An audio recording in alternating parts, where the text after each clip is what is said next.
যে প্রজেক্টে আসলে আমি কি কি করব। কিন্তু সাউন্ডটা একটু বন্ধ করব, হ্যাঁ, কেউ যদি মিউট করে না রাখেন। ডিটারমাইন এন্ড প্রায়োরিটাইজ রিকোয়ারমেন্ট, যে আসলে কতগুলা রিকোয়ারমেন্ট আমাকে মিট ফুলফিল করতে হবে এবং তার মধ্যে কোনটা আগে দরকার কোনটা পরে দরকার, এই জন্য আমরা একটা প্রায়োরিটাইজ করবো এবং একটা প্রায়োরিটাইজেশন ম্যাট্রিক্স বানাবো এবং স্কোপ গুলোকে ব্রেকডাউন করতে হবে। যে ধরেন আমরা প্রত্যেকটা স্কোপকে ভেঙে ভেঙে ছোট করে নিয়ে আসবো। ধরেন আমরা যদি একটা এক্সাম্পল দেই যে আমরা ত্রিপলি ডে করতে চাই, তো আমরা যদি ট্রিপলি ডে করতে চাই তাহলে ট্রিপলি ডে করতে গেলে আমাদের প্রত্যেকটা আইটেম আলাদা আলাদা ভাঙতে হবে। যে ট্রিপলি ডেতে আমি আসলে কি কি করতে চাই, আমি ফাইন্যান্সিয়াল কি কি থাকতে হবে, কালচারাল কি কি পার্ট থাকবে, ট্রান্সপোর্টেশনে কি কি থাকবে, ফুড কি কি থাকবে, গেস্ট কি কি থাকবে, এই জিনিসগুলোকে আমরা ভেঙে ভেঙে নিয়ে আসবো যে স্কোপের মধ্যে কোনটা কোনটা দরকার, একদম স্পেসিফিক। সেটাকে বলতেছে breakdown of scope. Monitor and validate scope, যে আমি যখন কাজ করতে যাব তখন এই স্কোপ গুলো আসলে মিট হচ্ছে কিনা সেই জিনিসগুলো আমরা কন্টিনিউয়াস মনিটরিং এর মধ্যে রাখবো। এবং আরেকটা জিনিস আমাদেরকে একটু ফাইন্ড আউট করতে হবে যে আমরা যে বাইরের এনভায়রনমেন্ট যেটা আছে সেটা বিজনেস এনভায়রনমেন্ট হতে পারে অথবা ন্যাচারাল এনভায়রনমেন্ট হতে পারে, এইটা আমার স্কোপের উপরে কোনো ইম্প্যাক্ট ফেলছে কিনা সেটা আমাদেরকে এভালুয়েট করতে হবে। সো মোটা দাগে আমরা স্কোপ ম্যানেজমেন্টে এই পার্টগুলো শিখবো। সো স্কোপ ম্যানেজমেন্টের যখন ঢুকবো তার আগে আমরা একটা জিনিস একটু জেনে নিব যে আসলে রিকোয়ারমেন্টস গুলো কি কি। রিকোয়ারমেন্টস গুলো দুই রকম হতে পারে, একটা হলো প্রজেক্ট রিকোয়ারমেন্ট আর একটা হলো প্রোডাক্ট রিকোয়ারমেন্ট। সো আমরা একটু খুব সহজ সহজ করে যদি একটা এক্সাম্পল নিয়ে দেখি যে কোনটা প্রোডাক্ট স্কোপ আর কোনটা প্রজেক্ট স্কোপ। এখন আমরা যদি চিন্তা করি যে আমরা একটা যমুনা ফিউচার পার্কে একটা থিম পার্ক করতে চাই এবং এই থিম পার্কের একটা প্রজেক্ট নিয়ে কাজ করতে চাই আমরা।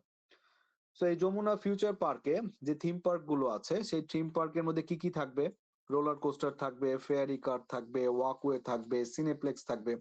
সো এই যে যমুনা ফিউচার পার্কের যে প্রজেক্ট গুলো আছে এই প্রত্যেকটা সবগুলো যখন কমপ্লিট হয়ে যাবে তখন কিন্তু আমরা বলবো যে যমুনা ফিউচার পার্ক প্রজেক্টটা কমপ্লিট হয়েছে।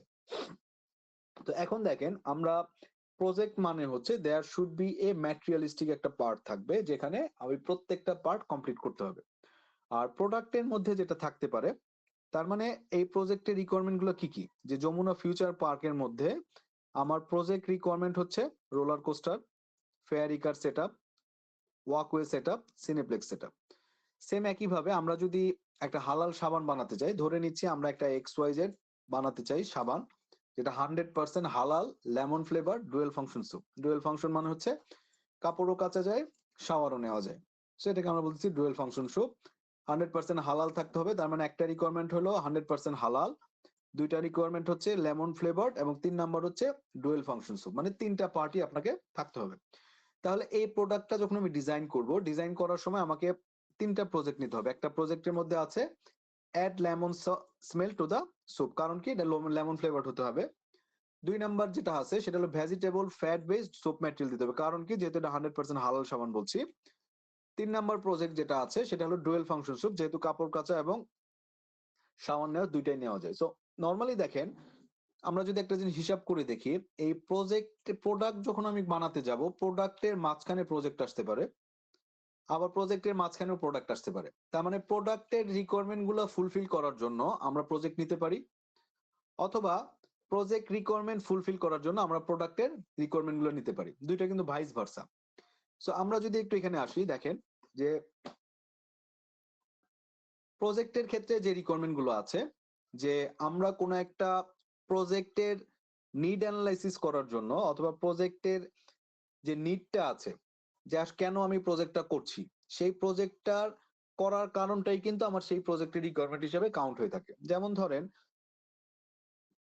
প্রজেক্টের ক্ষেত্রে ফাইনাল যে আউটপুটটা আছে সেটা তো ডেফিনেটলি একটা রিকোয়ারমেন্ট, এর বাইরেও প্রজেক্ট চার্টারে কিন্তু আমাদেরকে বলে দেওয়া আছে যে আমরা কোন ডেটের মধ্যে কোনটা কোনটা আমাকে ফাইন্ড আউট করতে হবে। প্রজেক্ট চার্টারে কিন্তু আমাকে বলা আছে যে তুমি তোমার মাইলস্টোন ডেট গুলো বলো, কোন ডেটে কোনটা কাজ করবা। প্রজেক্টটাকে 3টা মাইলস্টোন মিলে হয়তো একটা ফেজ হতে পারে, তাহলে টোটাল যদি 5টা ফেজ থাকে তাহলে টোটাল 5টা ফেজের প্রজেক্টে 15টা মাইলস্টোন থাকে। তার মানে টোটাল প্রজেক্টটা যদি 15টা মাইলস্টোনের হয় তাহলে প্রত্যেকটা মাইলস্টোন শেষে আপনার একটা ডেট থাকবে, যে ডেট অনুযায়ী আপনি কি করবেন, একটা ডেলিভারেবলস দেবেন। সো এটা কিন্তু একটা প্রজেক্টের রিকোয়ারমেন্ট। পাশাপাশি কন্ট্রাকচুয়াল কিছু অব্লিগেশন থাকতে পারে, যেমন যে আমার বাজেট কতটুকু, আমার টাইম কতটুকু, শিডিউল কতটুকু, এগুলো কিন্তু আমার প্রজেক্টের একটা রিকোয়ারমেন্টের মধ্যে অবশ্যই আসবে। প্রোডাক্টের রিকোয়ারমেন্টের মধ্যে যেটা আছে, যেমন ধরেন কোন একটা প্রোডাক্টের থেকে যে আউটকামটা দরকার, যে আপনি পারপাসটা সার্ভ করতে পারেন। ধরেন আমি যদি একটা সোপের এক্সাম্পল দিলাম, সেই সোপের কাজ কিন্তু 3টা ছিল।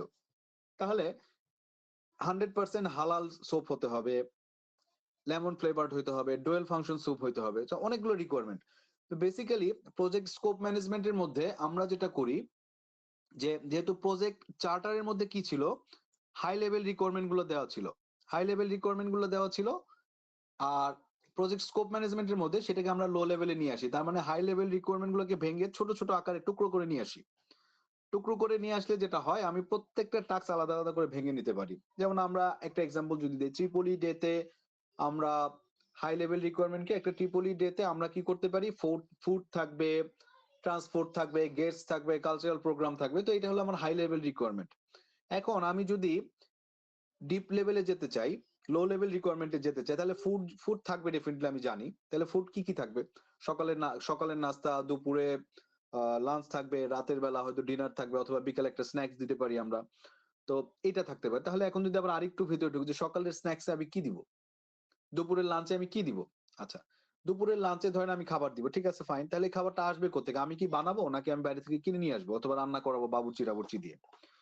সো যদি বাবুর্চি টাবুর্চি আনাই, তাহলে খাবারের যে ইনগ্রেডিয়েন্টস গুলো আছে কে দিবে, তাকে কি আমি ফুল ক্যাটারিং সার্ভিসে দিব, নাকি আমি বাজার করে দিব, সে রান্না করে দিবে। সো এই যে পার্ট গুলোকে একদম টুকরো টুকরো করে ভাঙা, হাই লেভেল রিকোয়ারমেন্টে বলা ছিল যে এখানে আমি কালচার ট্রিপলি ডেতে আমি ফুড দিব অথবা খাবার দিব, কিন্তু স্কোপ ম্যানেজমেন্ট অথবা লো লেভেল রিকোয়ারমেন্টে এসে আমি একদম ভেঙে ফেলবো যে কি কি খাবার দিব, কয় বেলা খাবার দিব, কোত্থেকে খাবার আসবে, কে রান্না করবে, কে বাজার করবে, কে এটার দায়িত্বে থাকবে, এই পার্ট গুলা ভেঙে ফেলবো। তো এইটাকে আমরা বলি ওয়ার্ক ব্রেকডাউন স্ট্রাকচার। এই স্কোপ ম্যানেজমেন্ট থেকে আমরা ওয়ার্ক ব্রেকডাউন স্ট্রাকচারের একটা পার্ট পাই, যেটাকে আমরা বলতেছি ওয়ার্ক গুলাকে ভেঙে ভেঙে একটা টুকরা করে একটা সিকোয়েন্স দেওয়া, যে কোন কাজটা আগে হবে কোন কাজটা পরে হবে। এটা আমরা একটু সামনে গেলে আরেকটু ডিটেলসে ঢুকবো। তার মানে দেখেন, স্কোপ ম্যানেজমেন্টের মেইন কাজ হলো প্রজেক্ট চার্টারে যে হাই লেভেল রিকোয়ারমেন্ট গুলো আছে, সেই হাই লেভেল রিকোয়ারমেন্ট গুলোকে ভেঙে ছোট ছোট টুকরা করা, যাতে আমরা একটা ওয়ার্ক ব্রেকডাউন স্ট্রাকচারে এটাকে পরিণত করতে পারি। আচ্ছা, এখন দেখেন এই রিকোয়ারমেন্ট গুলো থেকে আমাদের কিন্তু প্রোডাক্ট রিকোয়ারমেন্ট অথবা প্রজেক্ট রিকোয়ারমেন্ট থেকে কিন্তু আমার স্কোপটা চলে আসে। সো নরমালি আমরা যদি চিন্তা করি, একটা স্কোপ ম্যানেজমেন্টের মধ্যে দুই ধরনের পার্ট থাকতে পারে। একটা হলো যে কোনো প্রজেক্টের ক্ষেত্রে দুইটা পার্ট থাকতে পারে, সেটা হলো প্রজেক্ট স্কোপ অথবা প্রোডাক্ট স্কোপ। আমি এখন কিসের জন্য প্রজেক্ট করতেছি, প্রজেক্ট স্কোপের মধ্যে মেইনলি থাকে হচ্ছে কি টাইপের কাজগুলো আমি করব। প্রজেক্ট স্কোপের মধ্যে থাকবে হচ্ছে কি ধরনের কাজগুলো অথবা কোন প্রসেসে আমি কাজটা করব। আর প্রোডাক্ট ফিচারের মধ্যে আমার যেটা থাকে, স্ক্রিনটা কি দেখা যাচ্ছে?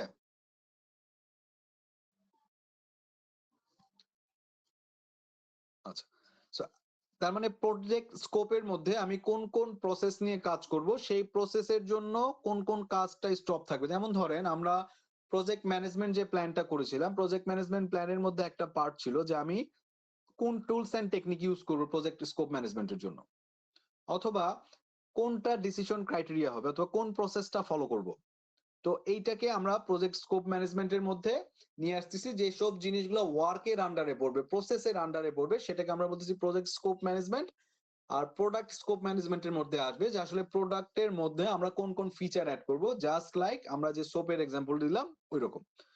সো প্রোডাক্টের স্কোপের মধ্যে আমরা ফিচার গুলো রাখবো, আর প্রজেক্টের স্কোপের মধ্যে মোটা দাগে আমাদের ওয়ার্কের যে ফাংশন গুলো আছে সেই ওয়ার্ক ফাংশন গুলো থাকবে।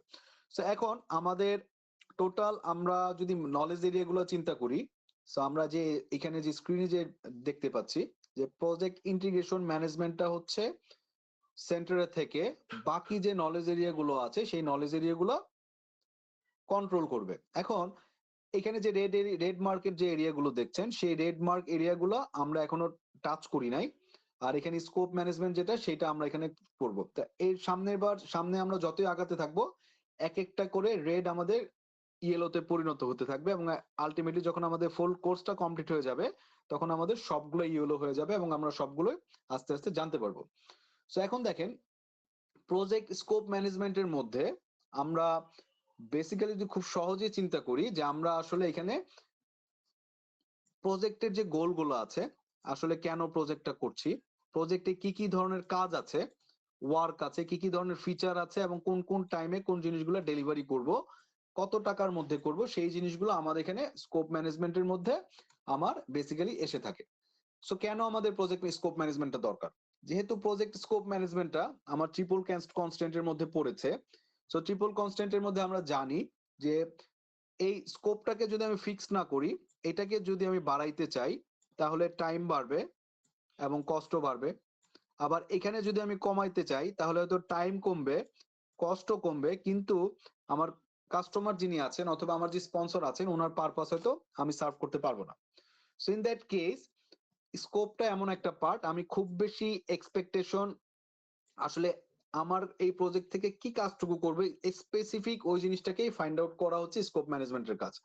সো দেখেন আমাদেরকে প্রথমে করতে হবে যেটা, যে আমাদের প্রজেক্টটা কমপ্লিট করার জন্য আসলে কি কি কাজগুলো করা দরকার সেটাকে ফাইন্ড আউট করা, এবং এই কাজের বাইরে চার্টার যেটা আছে, প্রজেক্ট চার্টারে যেহেতু হাই লেভেল রিকোয়ারমেন্ট গুলো দেওয়া আছে, স্কোপ ম্যানেজমেন্টে আমি লো লেভেল রিকোয়ারমেন্ট গুলো নিয়ে কাজ করি। যদি হাই লেভেল রিকোয়ারমেন্টে না থাকে, তাহলে সেই এডিশনাল কাজকে আমি কি বলতেছি, যাতে নো বলতে পারি যে এটা আমার প্রজেক্টের মধ্যে ছিল না। এবং প্রিভেন্টিং এক্সট্রা ওয়ার্ক অথবা গোল প্লেটিং। এবং গোল প্লেটিংটা কি জিনিস দেখেন, একটা হলো আপনি অনেক সময় যেটা করতে পারেন, আমরা যখন বিভিন্ন দোকানে বিভিন্ন সময় কেনাকাটা করতে যাই, দেখবেন আমাকে কি অনেক সময় গিফট দিয়ে দেয় যে স্যার এটা নিয়ে যান। কিরকম, আপনি হয়তো একটা টি শার্ট কিনলেন, টি শার্ট কেনার পর বললো যে ঠিক আছে স্যার আপনার জন্য একটা আহ চাবি রিং গিফট দিলাম, অথবা আপনার জন্য একটা ছোট একটা স্মার্ট ওয়াচ গিফট করে দিলাম। তো এই জিনিসগুলোকে বলা হচ্ছে গোল্ড প্লেটিং। গোল্ড প্লেটিং মানে হচ্ছে যে আপনার স্কোপের মধ্যে নাই, বাট আপনি জিনিসটা কাস্টমারকে খুশি করার জন্য দিচ্ছেন। তো এই ধরনের গোল্ড প্লেটিং বলা হচ্ছে যদি আপনি কাস্টমারকে ক্রমাগত এরকম চাওয়ার আগে অনেক কিছু অফার করে বসেন, তাহলে কাস্টমার কি করবেন, একটা সময় গিয়ে সাইমন শাহরিয়ার বলেন। স্যার আমরা তো হচ্ছে স্যার ক্লাসটা করতেছি কয়দিন পরে স্যার মিড, আমরা তো স্যার বুঝতেছি না ওইভাবে। আপনার রেকর্ডেড ভিডিও স্যার দেখা হয়েছে স্যার, আমাদের সেকশনে সবারই এই সমস্যা। তো আমাদের অফলাইনে 2টা ক্লাস দরকার স্যার। অফলাইনে কাজ তো করতে পারবো না, আপনারা তো গত সপ্তাহে আসলেন না, এই সপ্তাহেও আসলেন না, আমি কিভাবে অফলাইনে স্যার ক্লাসটা আমরা তো করতে আর যাবো? বন্ধ দেই নাই স্যার, আমাদের হচ্ছে স্যার আমরা তো আর বন্ধ দেই নাই স্যার, ভার্সিটি তো বন্ধ ছিল। হ্যাঁ, তখন আমিও তো কি করবো বলেন, আমি তো শনিবার দিন ছাড়া ক্লাস নিতে স্যার পারছি না। এখন স্যার আমরা তো স্যার এইভাবে বুঝতেছি না, এইভাবে তো পরীক্ষা লিখতে পারবো না স্যার। হ্যাঁ, তাহলে কি করতে পারি বলেন? স্যার আপনার স্যার 3টা ক্লাস স্যার টানা নিচ্ছেন তো স্যার, এখানে আরো সমস্যা হচ্ছে স্যার। মানে আমার তো 3টা ক্লাস টানা নেওয়ার ছাড়া সুযোগও নাই আপনাদের, কারণ আপনাদের তো স্যার শিডিউল যদি আছে। এটা যদি স্যার অফলাইনে 3টা ক্লাস হইতো স্যার, সেটা হুম, টানা করা যেত স্যার, কিন্তু অনলাইনে হুম। আসলেই 3টা স্যার করা যাচ্ছে না স্যার। টানা আমি তো মাঝখানে আপনাদের ব্রেকও দিচ্ছি। স্যার অনলাইনে ওইভাবে প্রশ্ন করা যাচ্ছে না, মানে একটু ক্রিটিক্যাল হয়ে যাচ্ছে স্যার স্যার এই আমাদের জন্য। কোর্সটা আমাদের মানে সাবজেক্টের ভিতরের কোনো কোর্স না স্যার, এটা তো মানে বুঝতেও পারতেছি না স্যার কি হচ্ছে, মানে এটাই সমস্যা। বুঝতে পারতেছেন না, না বললে তো আমি জিজ্ঞেস করছি কোথায় বুঝছেন না। স্যার ওইটাও তো বুঝতেছি না স্যার, কি বুঝতেছি না। সমস্যা তো ওখানেই। আপনার এখন কোথায় আছেন আপনি? স্যার হলে আসতেছি স্যার। হলে আসতেছেন? তো আপনি জি কিভাবে স্যার। এক্সপেক্ট করেন যে আপনি এখন ক্লাসে বুঝতে পারবেন রাস্তায় বসে বসে? স্যার তাছাড়াও একটা প্রবলেম কি, আমরা একটা ক্লাস শুধু অনলাইনে করছি মানে একদিন, তাছাড়া হুম। সবগুলো অফলাইনে করছি, আর তাছাড়া সবগুলো ক্লাস অফলাইনে করছি স্যার, মানে অনলাইনে। এই না অনলাইনে করছি দেখেন, আমাদের আমি আপনাদেরকে একটা কথা বলি, সেটা হলো আপনাদের মধ্যে কয়েকজন দেখলাম মেট্রো রেলে চড়ে ক্লাস করতেছেন, কেউ হচ্ছে রাস্তায় ঘুরে বেড়াচ্ছেন, কেউ বাসায় থেকে আসতেছেন। তো যদি এরকম অবস্থায় থাকেন, কিভাবে এক্সপেক্ট করেন যে আপনার ক্লাসে বুঝবেন? এটা তো আপনার স্যার এখন ক্লাস টাইম, তাই না? ক্লাস টাইমের মধ্যে যদি আপনারা ক্লাসের মধ্যে ফুললি অ্যাটেন্ড না করেন, তো কিভাবে আশা করেন বুঝবেন আপনারা?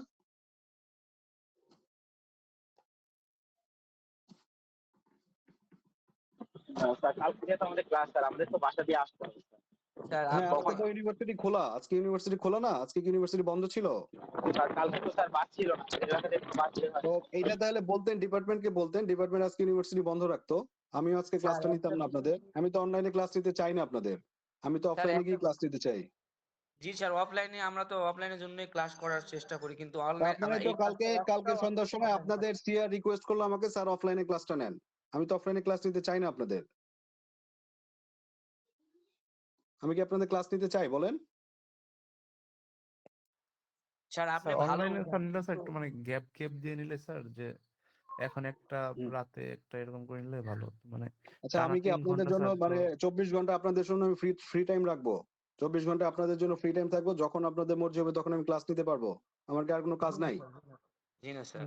সব তাহলে টিচারই আমি স্যার কি করবো 3টা বলেন? করে আপনি এখন সপ্তাহে ক্লাস 3টা নিতে করে ক্লাস পারবেন না। থাকে স্যার। আমি 3 আওয়ার্স ক্লাস নিচ্ছি, আপনারা বসে বসে শুনতেছেন। আমি ক্লাস নিচ্ছি, আপনার যেতে আমার কষ্ট বেশি হচ্ছে। জি স্যার। সো তারপরেও আপনারা একেকজন রাস্তায় ঘুরতেছেন, রাস্তা থেকে আসতেছেন, অমুক করতেছেন, তমুক করতেছেন, কালকে রিকোয়েস্ট করতেছেন যে অফলাইনে ক্লাসটা নেন। তো সবই তো মনে হচ্ছে যে আপনাদের নিজের মনোমর্জি করতেছেন। তাহলে আমি লেকচার শিট দিয়ে দেই, পড়ে নিয়েন আপনারা। যদি কোথাও কোনো কনফিউশন থাকে, 1 to 1 আমাকে জিজ্ঞেস করেন। ঠিক আছে? সরি স্যার, মানে আমরা লেকচার শিট দিয়ে কেন করবো স্যার, কিন্তু অফলাইনে ক্লাসটা করা তো আমাদের জরুরি স্যার। অফলাইনে ক্লাস না করলে বুঝবো কি করে স্যার? ওইভাবে তো অনলাইনে অ্যাটেনশন থাকতেছে না ঠিক মতো স্যার। মোবাইলে হুট করে মন চাচ্ছে যে একটু অন্য কোনো অপশনে যাই, এই জন্য গজামিল হয়ে যাচ্ছে। আর তার মধ্যে লং টাইম ক্লাস, একটা একটা করে 3টা ক্লাস একদিনে টানা, এটা আমাদের জন্য একটু কষ্টকর হয়ে যাচ্ছে স্যার। আপনি একটু প্লিজ বোঝার চেষ্টা করুন। ঠিক আছে, সমস্যা নাই। আমি আজকে ক্লাস এখানে ক্লোজ করছি। ঠিক আছে? আপনাদের যেদিন মনে হবে এই মিড টাইমের আগে আমাকে জানান, আমি অনলাইনে আরেকটা ক্লাস নিব। অফলাইনে ক্লাস নেওয়া সম্ভব না, হ্যাঁ? আচ্ছা, ক্লাস ক্লোজ করে দিচ্ছি আমি।